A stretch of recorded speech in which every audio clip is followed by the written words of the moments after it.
Ok, hoy vamos a hablar de algunas cosas, pero antes vamos a poner la palabra de Dios en sus manos para que nos guarde a todos. Señor bendito, te damos la honra, la gloria, la alabanza. Te damos las gracias, Señor, porque has sido bueno con nosotros, porque siempre estás guardando nuestras vidas, Señor, con todo. Siempre nos estás dando tantas cosas hermosas. Y te pido, Señor, que nos bendigas hoy con todo tipo de bendiciones con tu palabra. El día de hoy vamos a estar hablando de algunas cosas que son importantes para nosotros. Vamos a ver algunas cosas que Dios nos quiere enseñar y nos quiere dar. Para eso voy a leer un título que está en Isaías 48:17. Así ha dicho Jehová, tu Redentor, el Santo de Israel. Yo soy Jehová, Dios tuyo, que te enseña provechosamente, que te encamina por el camino que debes de seguir. ¿Qué nos está diciendo el Señor con estas palabras? Fíjense, en primer lugar se pone como lo que es Él, como que es el Dios de los cielos, y, y no solo eso, se define como nuestro Dios. Como dice aquí, yo soy Jehová, Dios tuyo. Él es el Dios de nosotros, de cada uno de nosotros. Y luego dice una frase aquí que es sumamente importante, que te enseña provechosamente. Fíjense. O sea que lo que Dios nos quiere enseñar nos va a servir de provecho. Es algo que va a ser para nuestro propio bien. No son cosas que están, sino él va a poner lo mejor en nosotros. Nos va a enseñar lo que realmente nos es provechoso. Y además de eso nos sigue diciendo, el que te encamina por el camino que debes de seguir. Hemos estado predicando estas cosas, de que Dios tiene un camino de buenas obras preparado para nosotros. Aquí en este pasaje de Isaías nos dice que Él encamina nuestros pasos a ese camino que debemos de seguir, que no es algo que está puesto al azar.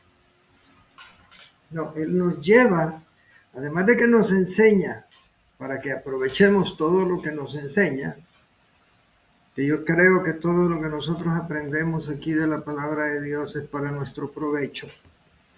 Además de eso, nos va a llevar a caminar por un camino que Él ya puso de antemano para que anduviéramos en Él. Si reflexionamos en estas cosas, nos damos cuenta de muchas cosas en nuestras vidas. En primer lugar, que siempre estamos de apurados. Cuando usted y yo tenemos un proyecto, tenemos una cosa, normalmente no esperamos que Dios nos esté, o esperar lo que siempre hemos llamado nosotros el tiempo de Dios, sino que siempre estamos corriendo para que las cosas se hagan en nuestro tiempo. Y yo quisiera que viéramos que como una primera lección que tenemos que aprender es que si queremos tener el respaldo de Dios, tenemos que ser pacientes y esperar el tiempo de Dios. Voy a repetir la pregunta. Si usted quiere tener respaldo de Dios, va a tener que ser paciente, va a tener que saber esperar cuál es el tiempo de Dios.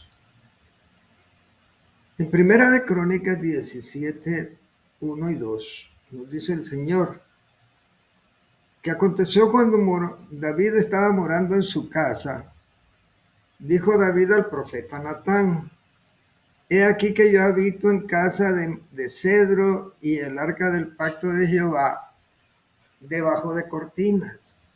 ¿Por qué? Porque el arca estaba en lo que nosotros llamamos hoy en día una carpa. Y aquí empieza David a decir, pucha, yo aquí viviendo en esta buena casa, con todo, y el arca de Dios está ahí en medio de unas telas, en medio de unas cortinas. Y entonces él dispuso en su corazón que iba a hacer una casa para Dios. Y Natán, viendo todo lo que está en el corazón de David, le dijo: haz todo lo que está en tu corazón, porque Dios está contigo. Sin embargo, este deseo de David no lo pudo cumplir. Trató, pero no lo pudo cumplir. ¿Por qué? Porque nos dimos cuenta de que ya casi al final de los días de David, el Señor le dice que uno de sus descendientes es el que va a construir el templo, el que va a construir la casa de Dios. Y aun cuando la intención de David era muy buena, de querer hacer casa para Dios, cualquiera pensaría que iba a tener el respaldo de Dios para hacerlo. Y aún el profeta creyó lo mismo, porque Natán le dijo a David: haz todo lo que esté en tu corazón, tenés todas las mejores intenciones, tenés pisto, tenés todo lo que querés, lo podés hacer. Y todavía le agrega el profeta a David: porque Dios está contigo. O sea, y si Dios está contigo, vas a poder hacer lo que querrás. Pero a pesar de que el proyecto de David era muy bueno y que tenía toda la mejor intención de sacar el arca de la alianza de la carpa, no pudo. Y en Primera de Crónicas 17, 11 y 12 le dice a David: cuando tus días sean cumplidos para irte con tus padres, levantaré descendencia después de ti, a uno de entre tus hijos, y ahí afirmaré mi reino. Él me va a edificar casa y yo confirmaré su trono eternamente. Ya sabemos que el que hizo el templo no fue David, fue Saúl, que es el hijo de David, perdón. Entonces vemos aquí que no estaba en Dios cumplirle ese deseo a David, porque no era el tiempo de Dios, no estaba en el tiempo de Dios que le iba a cumplir esto, ¿verdad? Entonces es un poquito complicado cuando nosotros queremos forzar cosas que muchas veces estamos haciendo para Dios y queremos hacerlas para Dios. Pero si nosotros no hemos consultado, fíjense que aquí David estaba platicando con el profeta, pero no se estaban preguntando si era la voluntad de Dios o no era la voluntad de Dios. Estaban platicando y David le estaba diciendo: es que yo me fijo en la casa que yo vivo y en la casa en la que está el arca de Dios, y no es correcto que yo esté viviendo mejor de lo que tenemos para el arca. Voy a hacer una casa para Dios, le dijo él al profeta. Y el profeta le dijo: uy, qué buena idea tuviste. No pudiste haber tenido mejor idea. Si eso tenés en el corazón, hacelo. Porque yo sé que Dios está con vos. Muchas veces nosotros, cuando estamos decidiendo cosas de nuestra vida, tenemos a alguien que nos aconseja y nos dice, sí, qué buena onda, hacelo. Esa es la voluntad de Dios. Porque el proyecto parece bueno, porque las cosas parecen buenas. Pero yo les he contado muchas veces que yo me topé un montón de veces con cosas con Dios, así como David se topó con esto. Yo recuerdo que cuando yo recién comenzaba en el movimiento carismático católico, porque yo ahí empecé, ahí conocí a Cristo y yo tocaba órgano en la iglesia, yo era el organista y el que dirigía la música y el que dirigía el coro y que dirigía todo lo que había en la iglesia.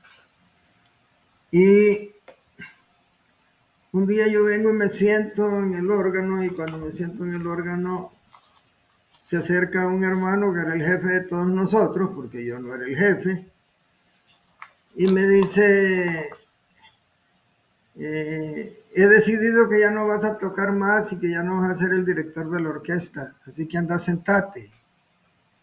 ¿Verdad? Y a mí me tocó aquello como una pedrada, porque yo toda la vida decía que yo estaba ahí en lo que Dios quería que yo estuviera, que Dios quería que yo hiciera esas cosas en la iglesia. Y no me tocó de otras que irme a sentar, y entonces cuando me fui a sentar, yo me fui adolorido y puchica, tanto que le he dado a esta iglesia y a estos músicos y a todo, y así me pagan, que no sé qué, ¿verdad? Y entonces me fui a sentar allá atrás. Y sentado allá atrás empecé a platicar con Dios y Dios me decía, estás enojado. ¿Por qué estás enojado? Y entonces empecé yo a argumentarle al Señor, puchica, Señor, ¿cuánto tiempo he estado aquí sirviéndote en esto?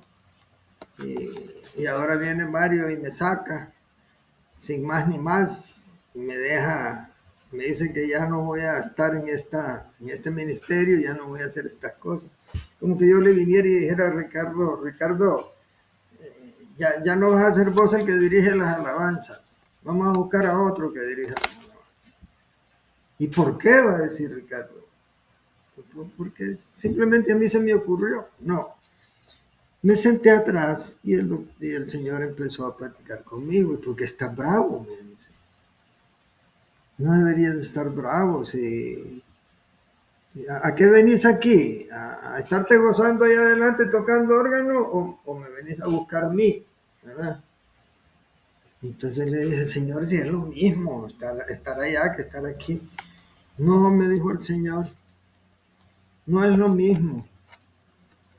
Yo te he tenido ahí durante mucho tiempo, pero me doy cuenta de algo, de que a vos ya no te intereso yo, sino que te interesa más estar cuidando que la música salga bien, que la alabanza salga bien, de que la gente que está en el coro y los que cantan y dirigen estén en esta situación. Pero estás tan afanado en esas cosas que te has olvidado de mí, me dijo el Señor. Entonces no me quedó de otra que sacarte de ahí y que te vengas a sentar aquí atrás y que sepas que ya no tenés mi respaldo en esto. Ya no quiero que estés ahí. Y entonces le dije, bueno, Señor, si así es, entonces aquí me voy a gozar con vos, ¿verdad? Y empecé a orar y a buscar al Señor. Y pasaron 2, 3 semanas, 4 semanas, y yo ya no me preocupaba por nada en la iglesia, sino por ir a cantarle a Dios, alabar a Dios, buscar a Dios. Entonces me dijo el Señor, bueno, ya entendiste, entonces te voy a volver a poner, ¿verdad? Y vino y me puso. Y todo lo demás que pasó de ahí en adelante fue completamente diferente, porque a mí eh, antes me gustaba que me vieran y que supieran que era yo y que toda la cosa, y el gran creído y toda la cosa. Y después era él, era para él, ¿verdad? Como cantamos nosotros, en este día la gloria es para él, solo para él es la gloria. Entonces, nos damos cuenta muchas veces de que yo quiero hacer algo en la iglesia. Yo he querido ser pastor de una iglesia normal, con todo. Y siempre he creído que ese es mi ministerio. Pero cada vez que empezaba, o que alguien me ofrecía, vos vas a ser el pastor de la iglesia y vas a estar aquí, y a los días todo aquello se caía. Y yo le decía al Señor, Señor, pero si yo estoy haciendo esto porque yo te amo, yo te quiero, yo quiero tener una iglesia, quiero servirte, ¿verdad? Pero los tiempos de Dios son diferentes. Dios tiene su momento para cada cosa. Y otros llegaron y fueron pastores, y todavía son pastores algunos de ellos, otros ya se fueron al mundo. Sin embargo, yo estoy aquí, estoy sirviendo al Señor, estoy dándole a Dios lo que creo que le debía haber dado. Y yo estoy en esto, de que no siempre es lo que está en nuestro corazón la voluntad de Dios. Y yo les he contado varias veces a ustedes que a veces uno está haciendo una cosa para el Señor y pasa años haciendo las cosas para el Señor, y cuando viene el Señor y nos confronta, me dice, pero es que yo nunca te pedí que hicieras eso para mí. Lo estabas haciendo vos porque querías, pero no porque yo quería que esa fuera mi voluntad. Entonces, tenemos que tener mucho cuidado cuando nosotros tenemos algo en nuestro corazón, de consultarle al Señor, que realmente es esa su voluntad, y si ese es el tiempo. Porque la mayor parte de las veces pasamos haciendo cosas para Dios y al final nos damos cuenta de que Dios no quería aquello para nosotros, ¿verdad? Como le dice aquí en Segunda de Crónicas 11:12, cuando tus días ya sean cumplidos para irte con tus padres, cuando ya te murás, voy a levantar de tu descendencia a alguien que haga lo que vos has querido hacer. Pero no era lo que yo quería para vos. Y entonces tenemos que esperar el tiempo de Dios. No podemos adelantarnos ni por presiones, ni por emociones, ni porque nos gusta. Tampoco debemos de detenernos porque tenemos miedo. Muchas veces queremos hacer las cosas, son la voluntad de Dios, pero no las terminamos haciendo porque tenemos temor. Entonces, lo primero que tenemos que hacer para avanzar es consultarle a Dios, ¿verdad? Fíjense lo que dice el Señor en Éxodos 14, los versículos del 14 al 16. Jehová va a pelear por ustedes y ustedes estarán tranquilos. Y entonces le dijo Dios a Moisés, porque Moisés estaba peleándose con Dios por aquello de que iba a pasar con los israelitas en el desierto. Y le dice, ¿por qué clamas a mí? Le dice en este texto. Le dijo Dios, decirle a los hijos de Israel que marchen. Y tú alza tu vara y extiende tu mano sobre el mar y divídelo en dos. Y que entren los hijos de Israel por en medio del mar en seco. Eso fue cuando separó las aguas del mar. Yo no sé si ustedes recuerdan que hubo un pleito entre entre los israelitas y Moisés, antes de eso, de que ellos querían que regresarse porque la cosa estaba fea. Y entonces mucha gente dice que Moisés no entró a la tierra prometida porque obedeció esta orden, pero la obedeció mal. Tocó con su vara como diciendo, pues pasen ustedes.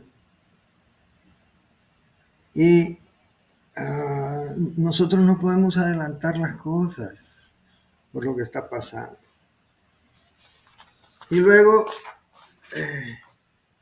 tengo una segunda cosa aquí que quiero que ustedes vean que Dios nos quiere enseñar a nosotros. Que la clave no está en cuánto tenemos, sino en quién está con nosotros. Muchas veces nosotros queremos hacer la obra de Dios y lo primero que empezamos a pensar es, ¿tengo yo para hacer esto? Voy a empezar a hacer una obra. Yo a veces admiro a algunos pastores de algunas iglesias que sin tener un peso, sin tener un centavo, de repente se ponen a hacer un templo y hacen el templo y lo levantan el templo. Nunca se pusieron a pensar si tenían o no tenían, pero tenían una confianza y esa confianza era que Dios estaba con ellos. En Filipenses 4:19, un versículo que todos nos sabemos, creo yo. Mi Dios pues suplirá todo lo que os falte conforme a sus riquezas en gloria en Cristo Jesús. Y es un versículo que nosotros nos lo sabemos de memoria y lo recitamos, pero no lo creemos.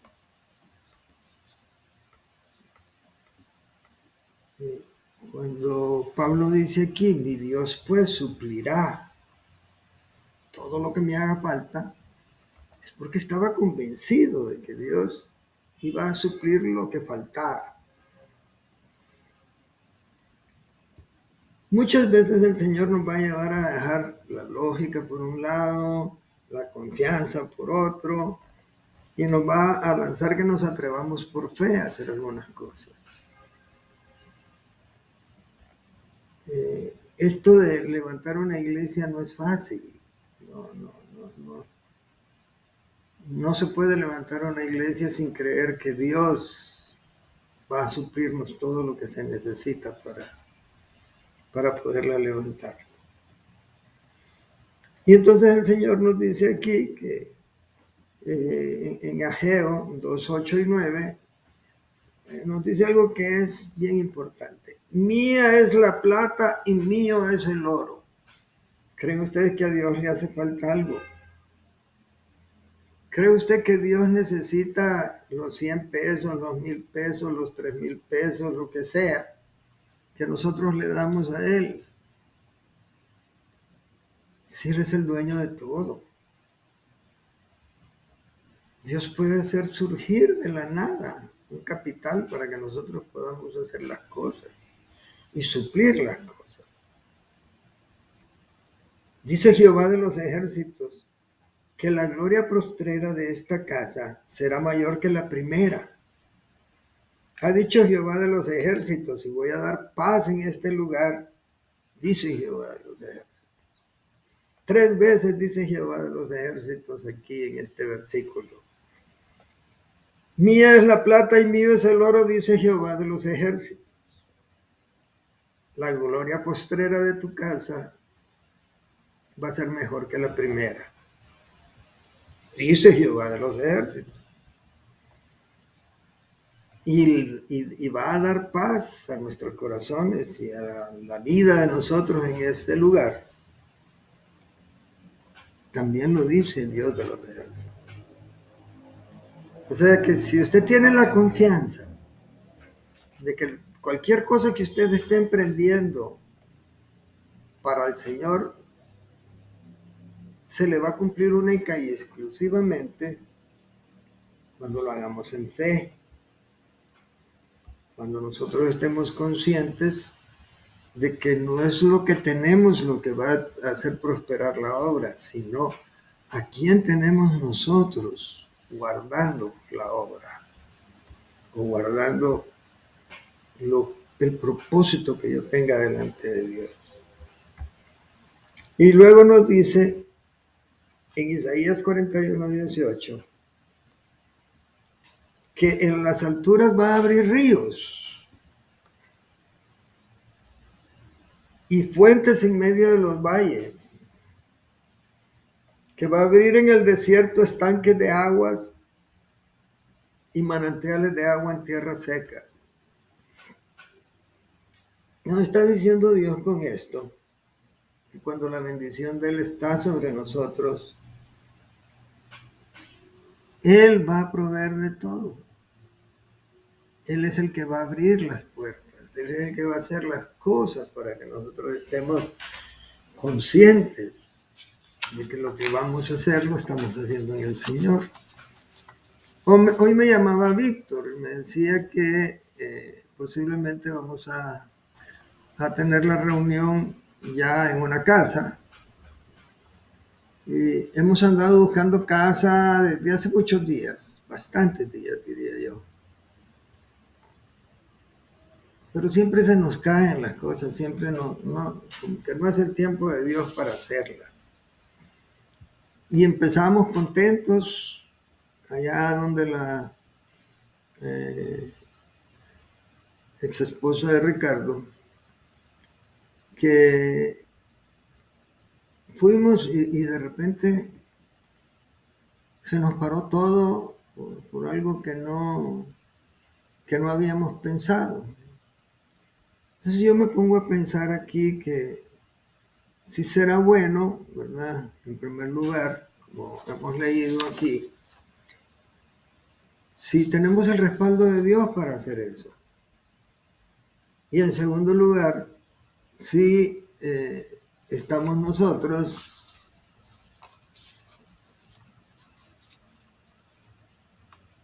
sabiendo que Dios está con nosotros en lo que estamos emprendiendo. Porque no va a ser por lo que tenemos, sino por lo que Dios quiere que hagamos y que Él lo va a respaldar. Hay una tercera cosa que Dios también nos está enseñando en su palabra, y es que es importante que nosotros tengamos buenos consejeros.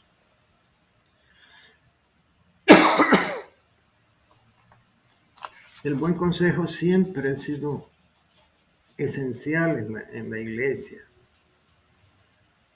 Dice lo que dice Dios: atiendan el consejo y sean sabios, no lo menosprecien.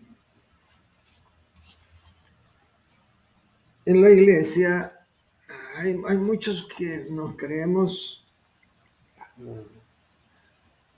consejeros. Yo soy de las personas que prefiero no dar un consejo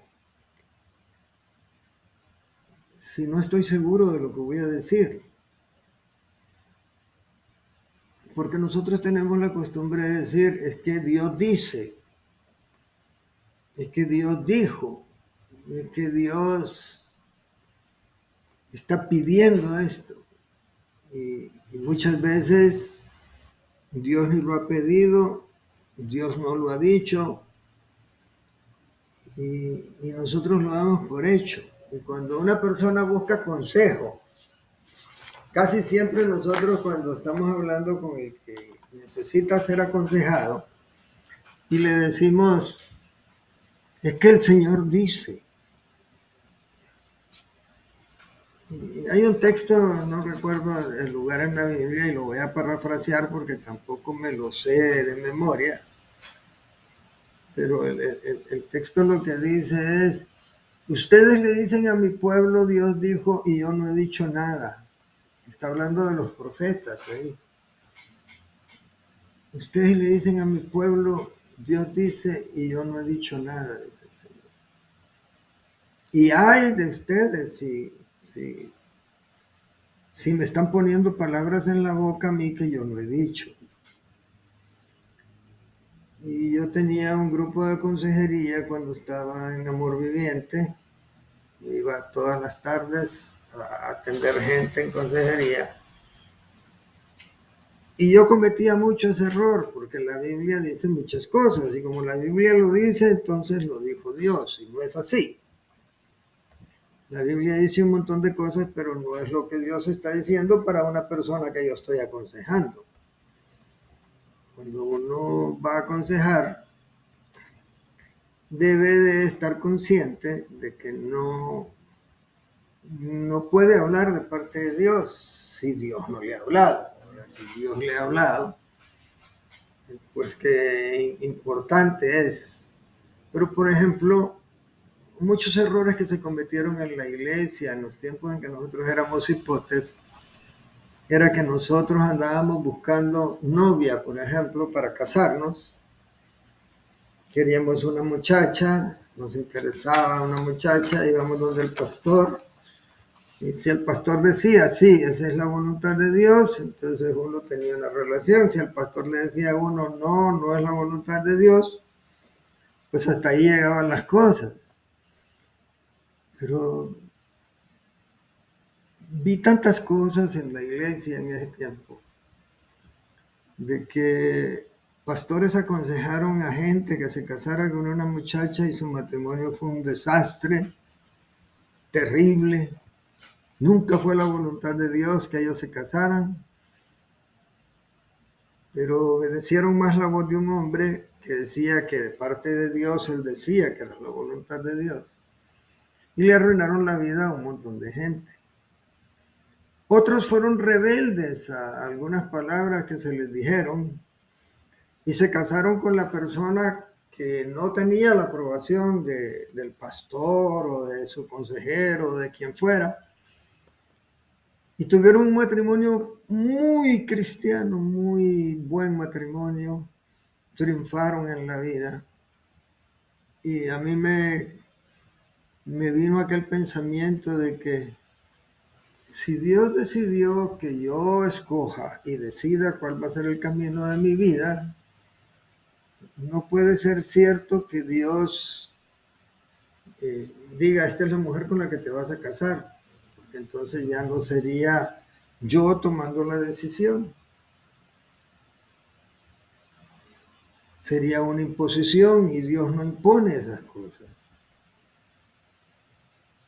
Dios lo que hace es que pone personas que son compatibles con uno, que uno puede entender, llevarse bien con ellas, se casa y vive una vida feliz, tranquila, pero sin imposiciones. Dios no impone. Dios no tiene una mujer para mí destinada. Eso ya no sería que yo tenga el libre albedrío de poder escoger a la persona con la que me quiero casar. O sea, yo debería tener la capacidad de discernir por el trato que tengo con una persona, de creer que me debo de casar con esa persona. Decisiones que muchas veces nosotros tomamos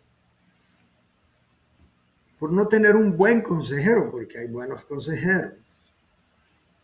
Un buen consejero sería aquel que pone los pros y los contras y le dice a uno, mira, esto es lo que yo veo, no Dios, yo soy el que veo, y yo te recomiendo que tengas cuidado, que lo medites mejor, que se conozcan más tiempo y que después ustedes decidan cuál es lo mejor que es para ustedes, hablando de un noviazgo. Pero así sucede con los trabajos, así sucede con los proyectos de uno.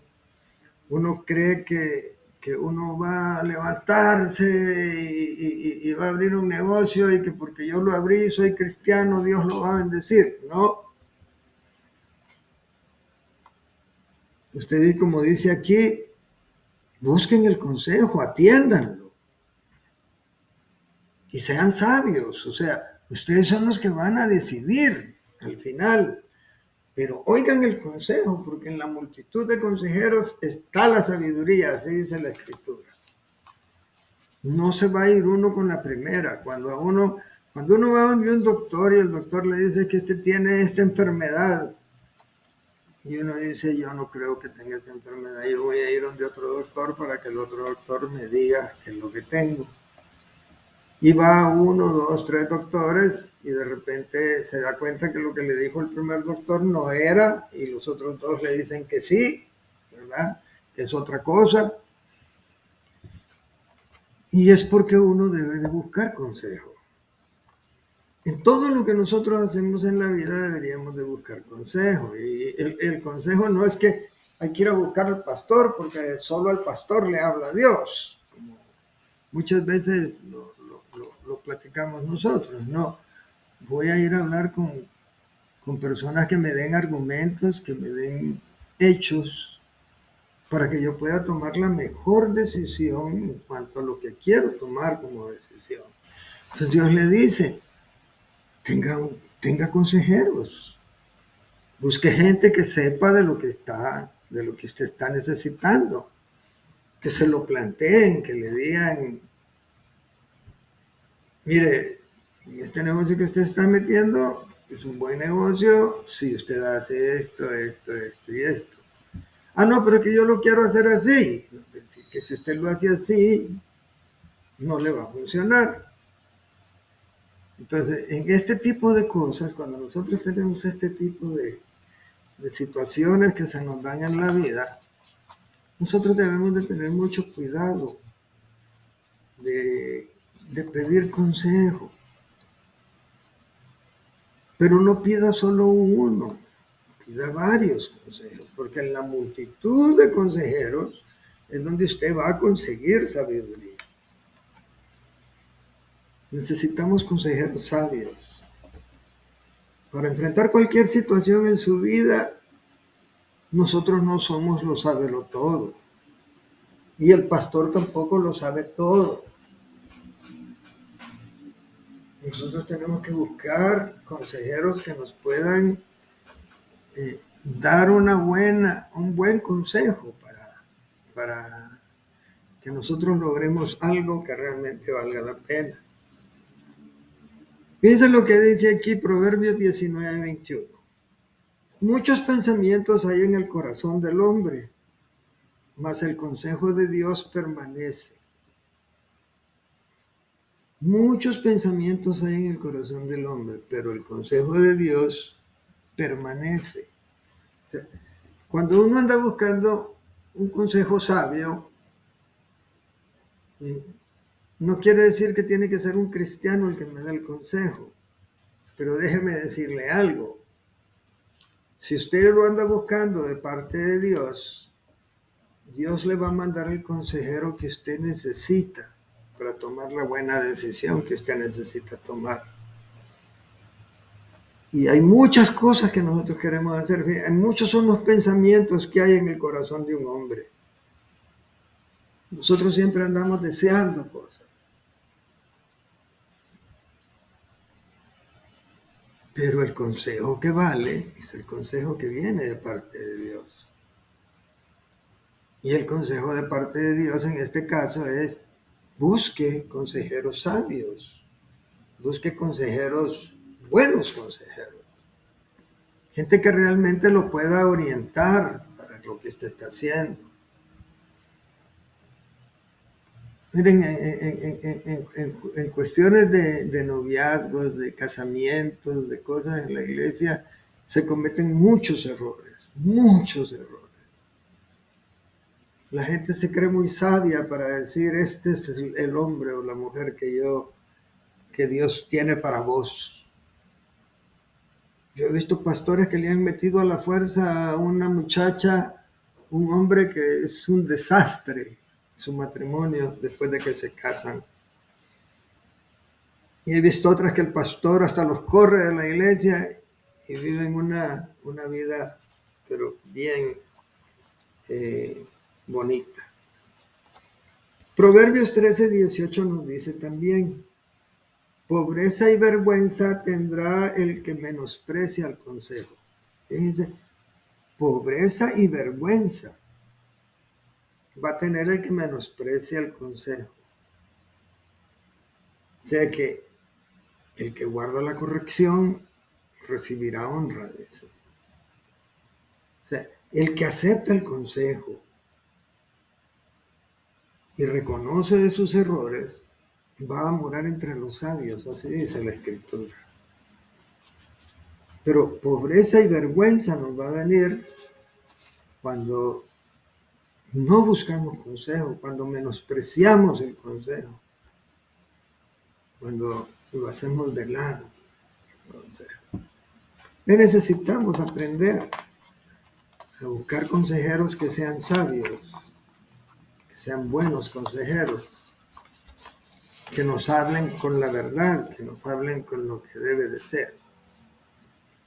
Una cuarta cosa que Dios también nos quiere enseñar es que si Dios va con nosotros, avancemos a pesar de todo. Si Dios con nosotros, ¿quién contra nosotros? Si Dios con nosotros, ¿quién contra nosotros? Fíjense lo que dice aquí en Isaías 41:10. No temas porque yo estoy contigo. No desmayes porque yo soy tu Dios que te esfuerzo. Siempre te ayudaré. Siempre te sustentaré con la diestra de mi justicia. Si Dios va conmigo, no tengo por qué tener miedo. No tengo por qué decir, no voy a enfrentar las cosas. No voy a desmayar tampoco. Porque yo sé que Él es mi Dios. Y Él va delante de mí. Me va a esforzar. Me va a dar fuerzas como el águila. Siempre te ayudaré. Dice que no dice, algunas veces te voy a ayudar. No, siempre te ayudaré. Y siempre te voy a sustentar yo con la diestra de mi justicia. Yo voy a estar contigo, yo voy a estar todo el tiempo ahí. No te puede pasar nada. No puedes tener miedo, no puedes tener zozobra, no tienes falta de paz, no puedes tener necesidades. Que Él va a estar con nosotros. Si Dios va con nosotros, ¿quién va a ir contra nosotros? Ni ángeles, ni principados, ni potestades, ni todo lo que nos dice el versículo. Me podrá separar del amor de Dios que es en Cristo Jesús. Ni lo que está arriba en el cielo, ni abajo de la tierra, ni debajo de las aguas, ni en la tierra, me va a poder separar del amor de Dios. Dios va a estar conmigo siempre. Siempre, como dice este versículo. No temas porque yo siempre estoy con vos.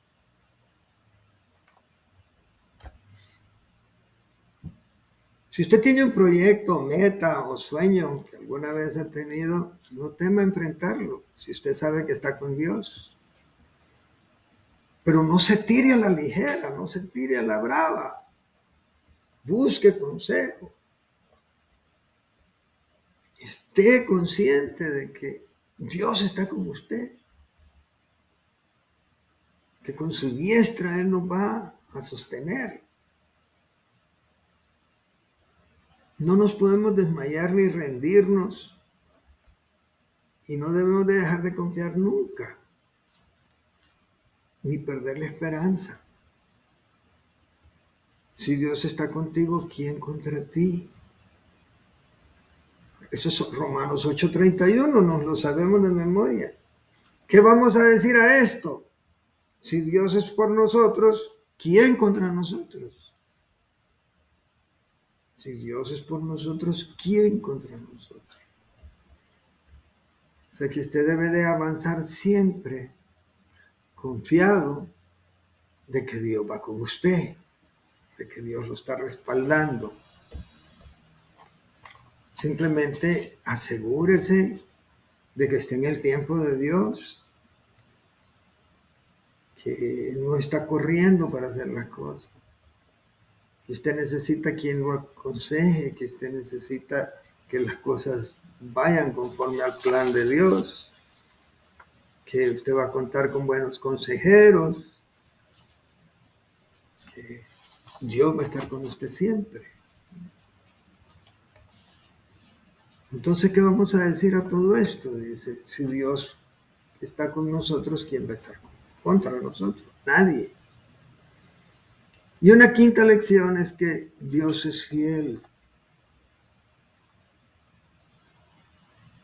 Y Dios lo pone desde este plano.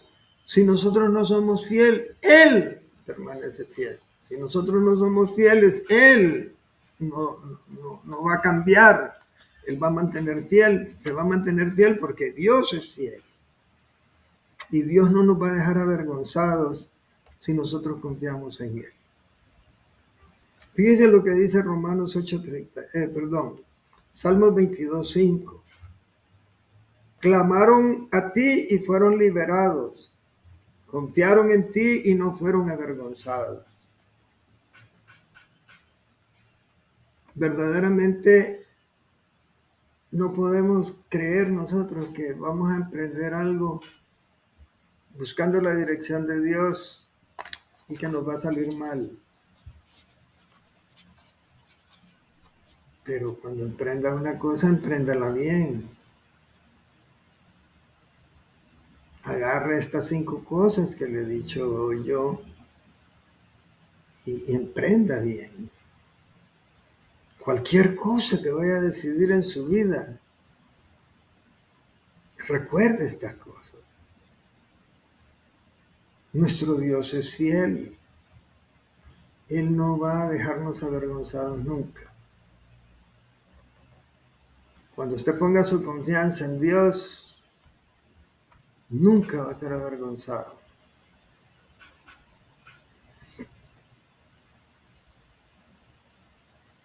Pero realmente buscamos nosotros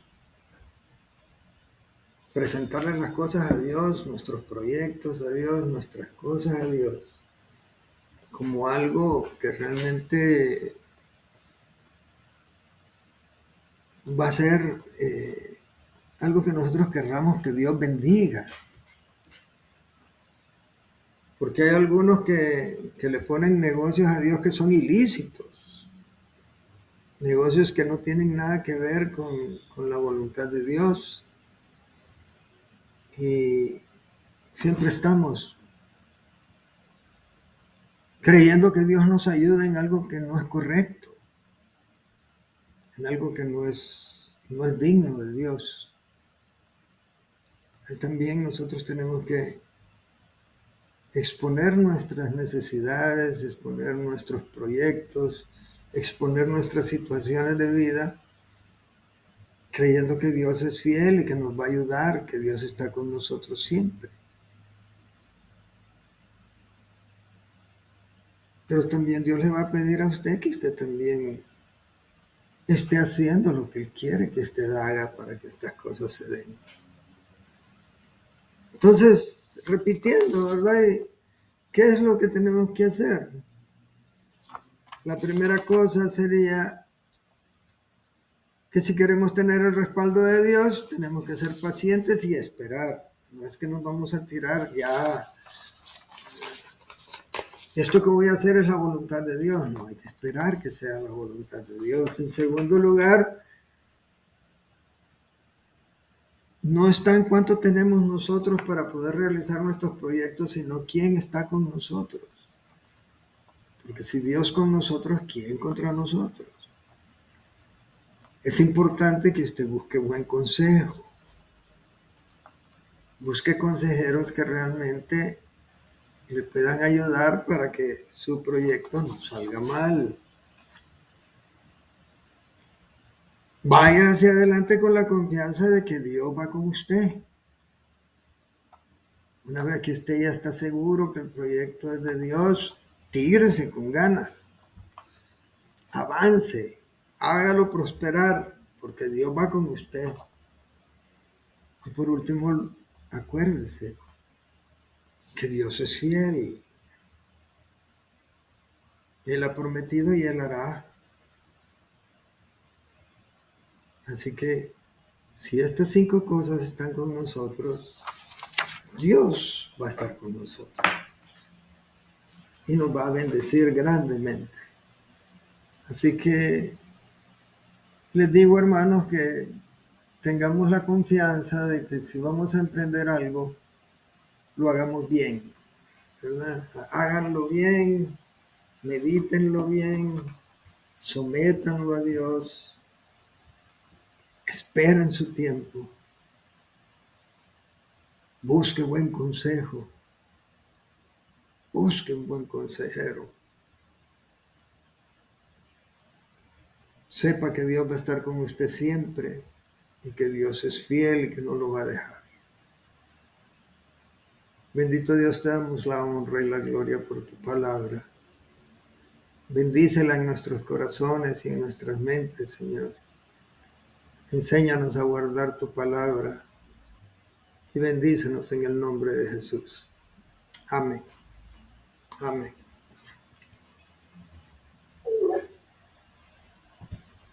Gracias, tío. Una bendición. Le voy a pedir a Rolando que va a orar por la iglesia, por todos nosotros, por las peticiones. Rolito.